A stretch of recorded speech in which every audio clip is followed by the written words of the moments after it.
Welcome back to another issue of Bingo Topics, where we're going to dive into a myriad of things. First, we're going to look at the snap count. We'll look at things that Nick Sirianni is saying, and we'll try to sort through this mess. We're going to be here regardless, though. What's up? It's your boy Cintron. Come back at you with another analysis video, and I kid you not, that's the real name. We're going to look at the depth chart, but we're going to look at the snaps and see who played too much, who played too little, and who shouldn't be playing at all. All right, Jalen Hurts, he took the majority of the snaps. I don't have a problem with how he played. They just need to help you out with the play calling, play design. We saw that on the fourth quarter drive where we had a first and 20 due to a holding call on Jordan Mailata.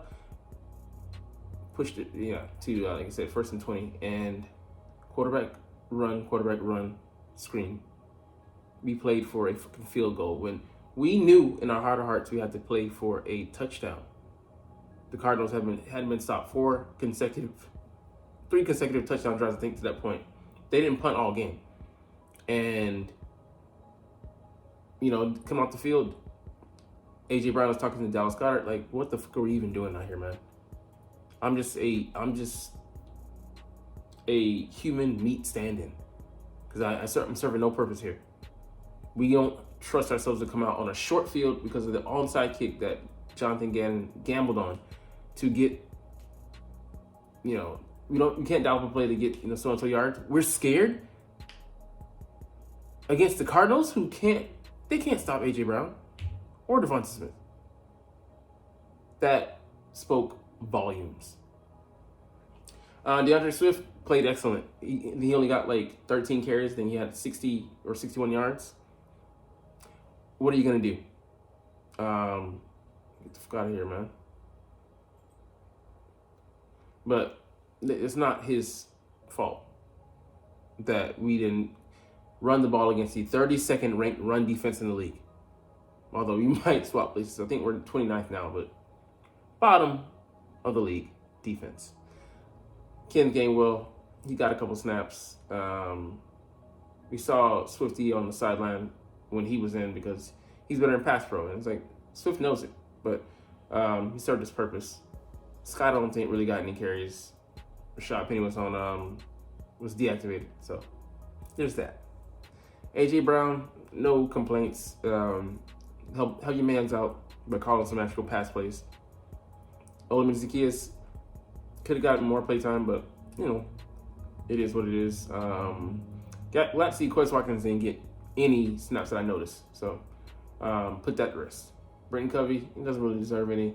Julio Jones, with the historic game, I think, like, for a player, I think it was like 34 years old or older. He had like 2 touchdown receptions. Crazy. Use him as a red zone target, and well, what do you know? Go back to that, and he's 2 for 2 of the day. I think 2 catches and then 2 TDs. So he played his part. Jalen Hurts threw actually 3 touchdowns, to Julio, and then Dallas Goedert being the recipient of the other one. I think he had like 4 for 45 for 47 yards, so pretty much almost a 9-yard average. Wasn't used enough, of course, because we're inept at stringing together plays. Jack Stoll, Calcaterra might have rotated in and out, but they were playing a role in that confusion. With Jack Stoll, I don't blame him for that. I blame the play callers. It's week 17. We haven't gotten it down pat yet, and we're struggling with substitutions.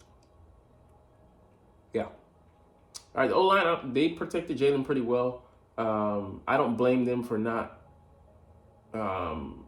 getting pushed on certain plays. That's design. It's not Stoutland. It's it's the way things sync up with the way the passing game is coordinated.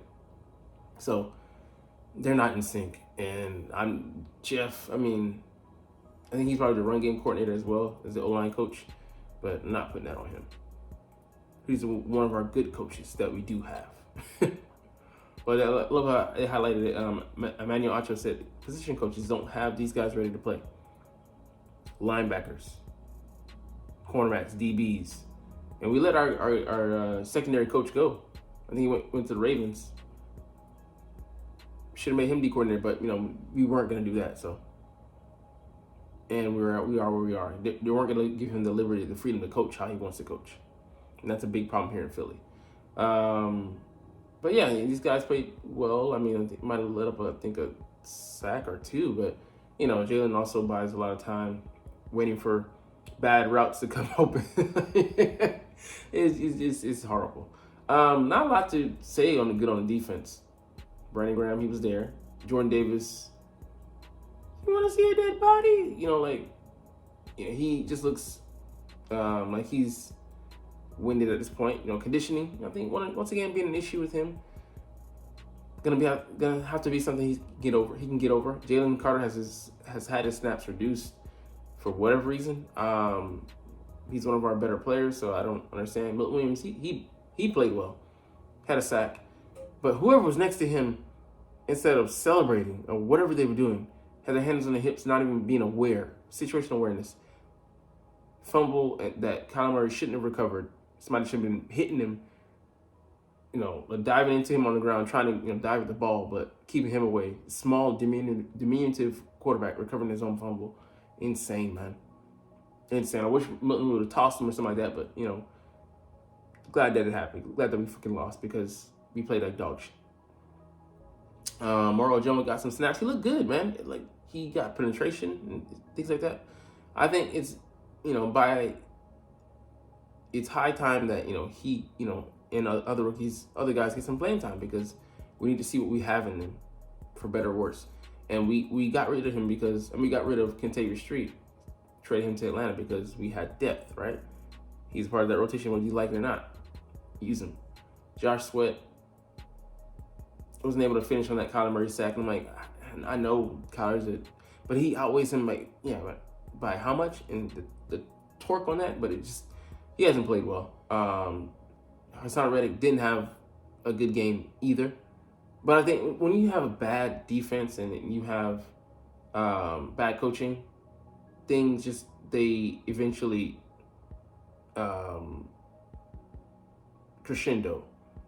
And you have a summation here, of a bad, everything goes wrong. Guys are undisciplined in the pass rush lanes. They're trying to be in other people's gaps. They're not tackling well. When they do get, to the ball carrier, they don't use the correct technique. We're just pretty awful. Nolan Smith, he played some snaps, but he's still a rookie. He doesn't know what the hell he's doing yet. So grading on curve there. Shaq had a bad game for us. Was out of position and couldn't make tackle at other times. I say he's a decent player at this point, but decent is not gonna get you too far. He's a backup at this point in his career. Nicholas Morrow. He's a limited player. Like I said yesterday, we can't hide him. He got worked over in pass coverage, but he's a former safety, but in name only because cover skills I'm not seeing them. From a guy that used to be a safety. He's what, a hard hitting safety, a box safety? Because even then, we don't have a coverage linebacker, and it really showed yesterday. We had him in coverage against Wilson, our number 14 receiver, and that's a mismatch 9 times out of 10. 9 times out of 10. Ben Van Sumeren had to step in for Shaq Leonard, and he further showed that he needs more seasoning.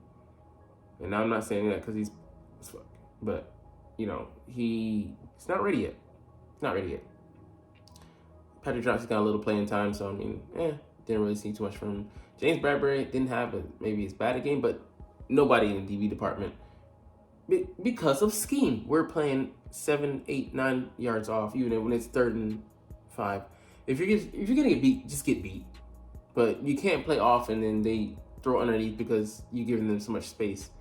and expect them to get off the field on third downs and in drives. It's just a losing strategy. Don't understand it. Never have, never will come to terms with that bullshit defense. Never have liked it. Keely Ringo, zone, he's fine. But when it came to man, especially in the red zone, didn't give anything against Wilson there. Stopped his feet and he's just using his arms. Bro, you gotta use your upper body and lower body in conjunction with one another. Eli Ricks had some solid pass coverage here and there, but the scheme wouldn't allow him to be great. So Kevin Byard, it looked okay. Reed looked okay, but they're not making plays. But when you have a bad scheme and a bad coaching, I don't expect them to be able to be put in positions to make plays. Sidney Brown had great reaction on that play, but again, outside of that one, the 99-yard pick, he was all over the place. He made he was in some spots, but out of places other times. Avonte Maddox, man, he was just out there, and yeah, it was again us putting the cornerbacks, DBs into backed off coverage when they're throwing things short. It's played right into their favor. The coverage, even if the pass rush did get there, the coverage is not there. So you're just there to tackle them and move on to the next play. Bradley Roby should have been starting. He was a healthy scratch, and that sucks because I think he would have been more effective than Avonte. And then we're gonna do what Avonte's going through now, but ridiculous. Hey, Jake did his job. Brittany Covey didn't even get a chance. That should tell you all you know. Braden Mann had, I think, maybe 2 punts, something like that.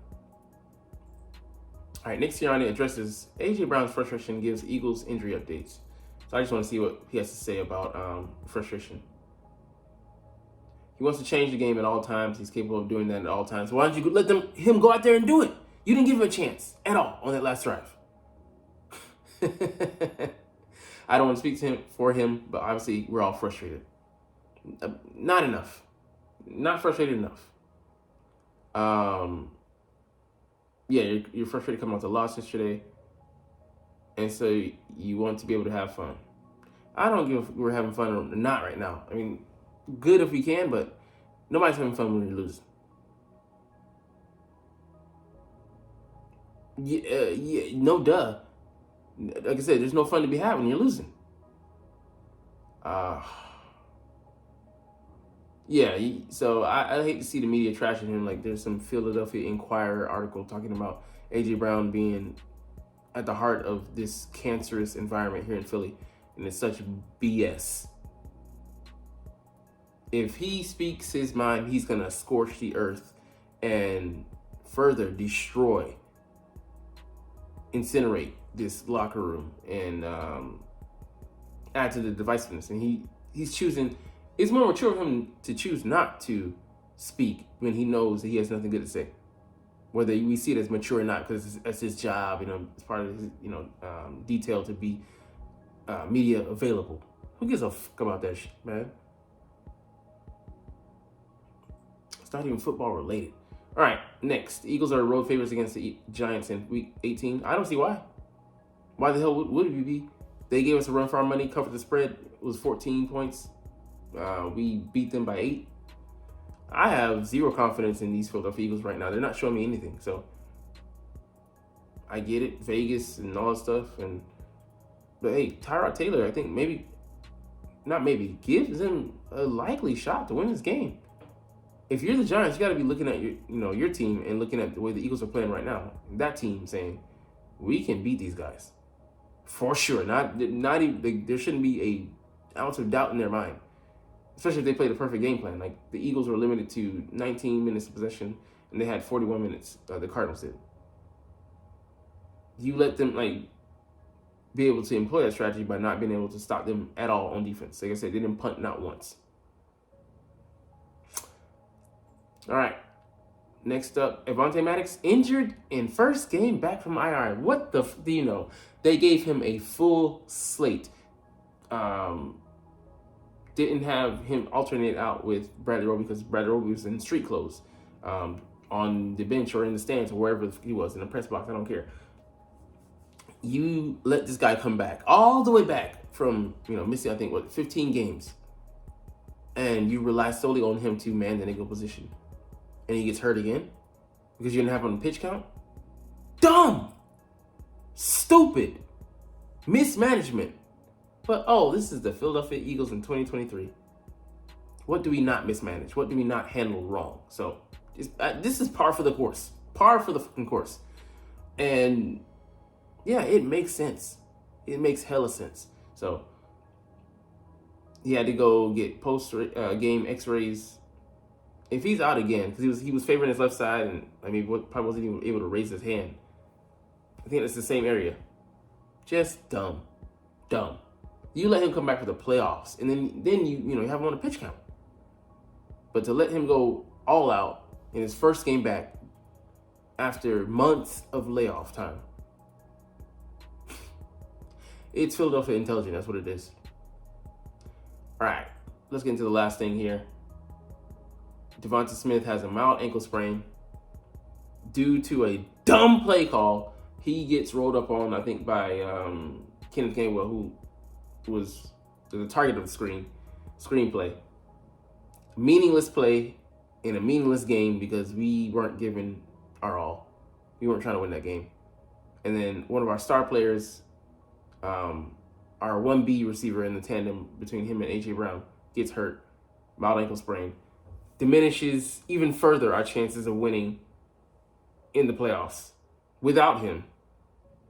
Now we're counting on a quick rebound injury. He's probably not going to play in the Giants game. It'll be interesting to see who steps up, but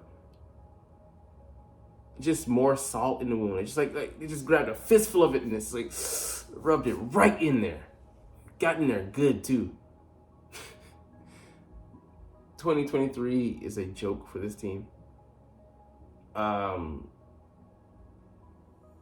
To say we fell short of the standard is an understatement. But first and foremost,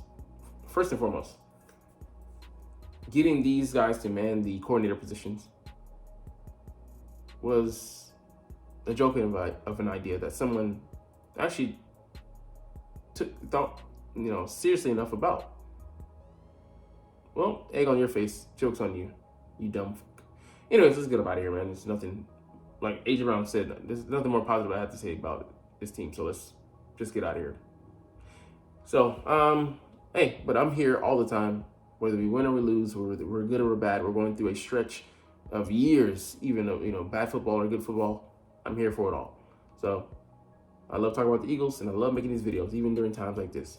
We're going to chunk the deuces, but as always, it's fly, Eagles, fly, and let's motherfucking go. Like, comment, share, subscribe if you Thanks for watching. Check me out at Cintron Anime, Cintron Life, or Cintron Laughs, or other social media.